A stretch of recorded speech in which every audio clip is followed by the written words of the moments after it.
to kill him softly. Ooh, get him on me. Try to crucify me like I'm Jesus. The way she crossed me, I'm too bossy and too thorough. To move like a weirdo, on point like a hero. We started off with zero.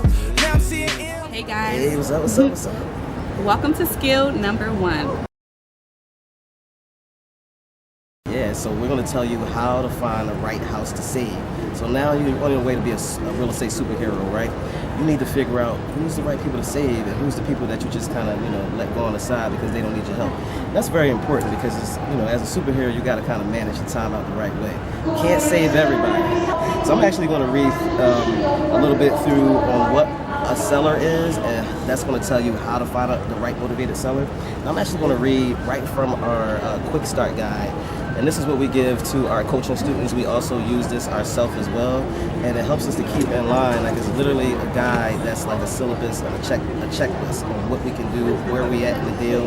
And so I'm going to read the very first thing that we do, which is finding the right deal, finding the right house that we need to save. And that all starts with a motivated seller. And so I'm going to read a little bit about what a motivated seller is. Basically, it's a homeowner who is extra motivated to sell their house quickly, or someone who's open to creatively selling their house. Right now, a motivated seller is different than a regular person that's trying to sell their home. There's a lot of people out there that want to sell their home, that's thinking about selling their home, that maybe need to sell their home, but a motivated seller is someone who needs to sell their home. They need to sell it quickly, and they usually need to sell it in unconventional type of ways. And so those people is the people that we want to spot out, like almost like, like infrared beam vision. Like, you want to be able to spot those people out on target really, really well. The reason why they need our help, to me, is because, of course, we're superheroes. Everyone needs a superhero in their life. Like, a superhero has a positive outlook on everything. Number one, we always give them solutions. We don't take no for answer. And then, number 2, we always have win-win solutions for both sides. We know how to compromise. We know how to make really good deals go. And so that's what we do. And it's, I want to point out to you guys, because I think a lot of people get confused when it comes down to doing this business. You are literally, when we say you're a superhero, you're really going in there and you're going to save the day. You're going in there to solve a problem. And so the amount of money or the things that you get in return for your service, you're actually providing a service to someone. All right, so you're not going in there trying to lowball somebody on the price for their house. You're not trying to go in there and get over on them on their situation.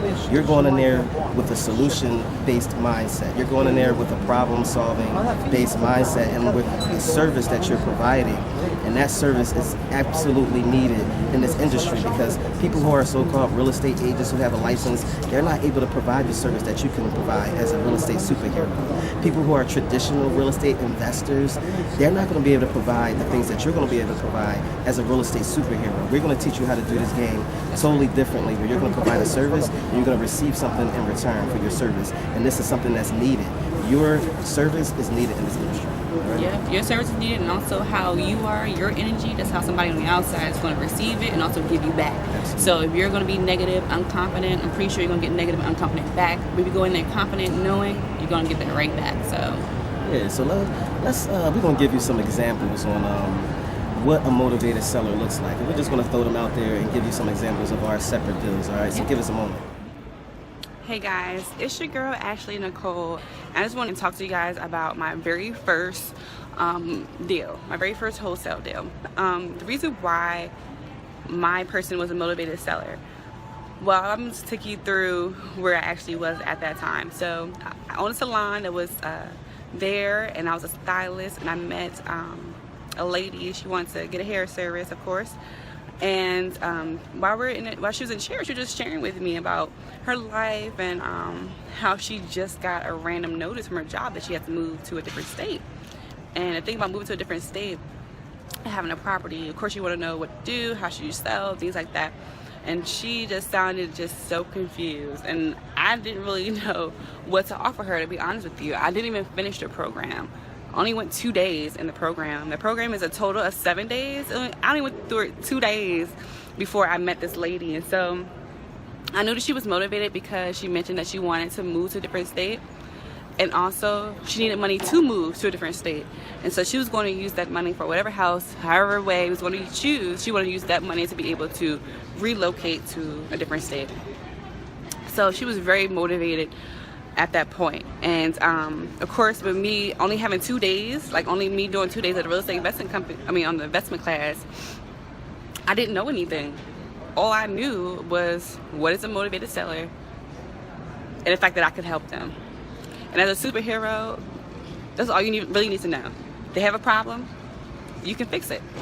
And so I was able to let her know that's how I felt. I could fix it. I may not knew exactly the solutions I may use, the resources I may have to tap into, but I knew that I could help someone. I knew that I had a solution, and if I didn't have one, I knew that I knew somebody, a business partner, anybody, a friend that had the information that they needed.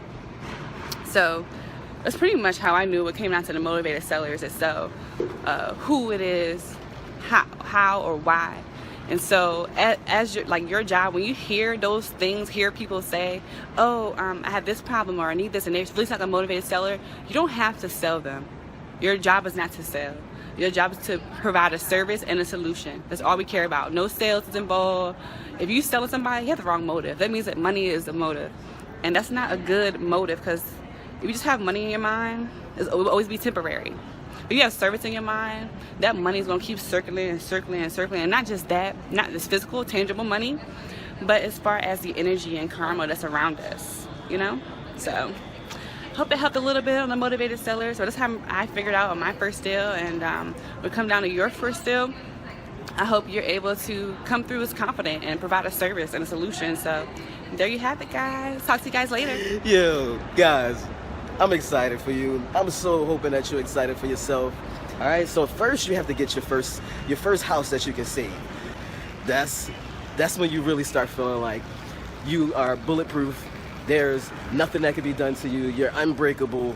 Like, anybody that comes to you and they need saving, you're going to be able to save it. Like, that's the type of confidence that you'll have. Now, before you close your first deal, you're going to have to find some type of confidence. The confidence isn't going to come from the knowledge that you know, because you don't really know much. You haven't had the experience to do it.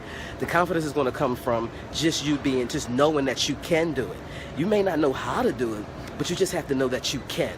All right? And we're going to be with you the whole way. So that's the best part. The best part about it is that now that you're here with us and we're showing you how to be a superhero, and now you joined the team, you're not going to be alone. It's always great to have someone that has the answers to something that you may not have had the answers to yourself. Someone that's already went through the experience of actually experiencing it, and someone that's there for you. Then you won't have to feel like, you can't do it. Or if someone gives you a problem or you haven't experienced it yet, you don't have to feel like that you don't know how to do it and that you can't. You can always step up to the plate when you know you have someone that has your back. All right, so that's the cool part, is that we got your back. All right, so let me get into a little bit of detail on the first house I ever saved, right? And hopefully this experience will help you to know that you are a superhero right now. So this is what happens with my very first deal, guys, and it's so cool. This is actually cool over here. I think I'm just gonna kind of chill and glance at this stuff. It's like some old antique bikes here. So my very first house that I saved. It's a funny story. It wasn't funny at the time to the person who owned the house, and that's why I had to come in there as a real estate superhero and save the day. After you start reaching out to people and that's in the industry, you're going to start to hear some stories. All right, you're going to start to hear some stories that people have their experiences and what they're going through right now, and that's when you're going to know whether or not they need saving. And so what happened was, actually contacted a person online on the side of a real estate forum, and I asked them, hey, are you looking for houses to buy, or are you looking to sell any houses? And I had to ask them a little bit more details, ask them some questions to kind of keep the conversation going. But they shared with me that they have a house in Georgia, they lived in New York, and they were unable to flip their house for a whole year. A whole year. Flipping a house usually doesn't take that long. And so that to me seemed like a situation where somebody might need some saving, right? That seemed like somebody might need some saving because, first of all, she said that she got scammed out of $50,000 already. So she's already tried to flip the house one time and got scammed out of $50,000. And then she's trying again to flip the house, and it's already been a year and it hasn't been successful. So at that point, that was a red light that went off. That was a red light that went off. Like, that's the type of stuff that you want to keep an eye out for, people that are in special situations and they need someone to just with a good heart. They just need someone with a good heart that can come in there and give them some guidance, or even if you don't have guidance. Like at that time, I didn't have any experience. So the only thing that I can give her was that a good heart. She's already been scammed by other people. So that's all I needed to go in there and just console her. I'll go buy the property and I'll go check on it to see how far they are in the works of it. You know, I never flipped a house before. I've never flipped a contract before. I've never done wholesale. I've never done any real estate before. This is my very first time. And the only thing I wanted to do is just give her just some condolences, right? And then also to go in there and show her that I got some feet on the ground, that I can do some work, that I have her best intentions at heart. You know, that didn't take experience, right? Now I go down there, I took some videos and pictures of the house, and nobody was there working. It looked like no one was there working in months. It looked like the house was in the original condition of when she first bought it. And this is a year later. Now the red light is really, really starting to go off. Man, she needed some saving. So this is an absentee owner. We call it absentee owner because they're absent from the home. They don't live inside of the home. And she's an absentee out-of-state owner, which is even more of a liability that she's not able to just jump when something happens, right? She needs some help. She needed some help. And so at that time I told her, like, hey, you know, no one's working on the house. This is what I can do. I can contact someone that really, really can get in here and do some work because I don't know what's going on with your guy and who you hire. And so that was the first thing that I did. I just showed her that I had her best interests at heart and that I had solutions. I may not know the solution right away right now, but I had the confidence in myself that I was going to find a solution for her. I had the confidence in myself that no one else was going to be able to do a better job than me in helping her save this house. Right? That's what made me a superhero at that time. That's what got me to save my first house and officially become a real estate superhero. So in the next video, we're actually going to go with you on exactly what are the options that you have to get the sellers. Because when you're a superhero, you need some weapons, right? You need some ammunition. You need to be able to know how to really go in there and really make this thing work and give people solutions. All right, so we're going to show you how simple it is to be able to give solutions. And it's not just simple, it's actually going to put you ahead of the competition by doing it in a way that we're going to tell you how to do it. You definitely want to stay tuned for this, guys. We have an altogether 21-hour flight. The next video, we're going to be in Doha, Qatar, and we're going to show you guys on skill number 2 on the weapons and the ammunition that you need in order to save the house. All right, peace. Going up, going up, going up.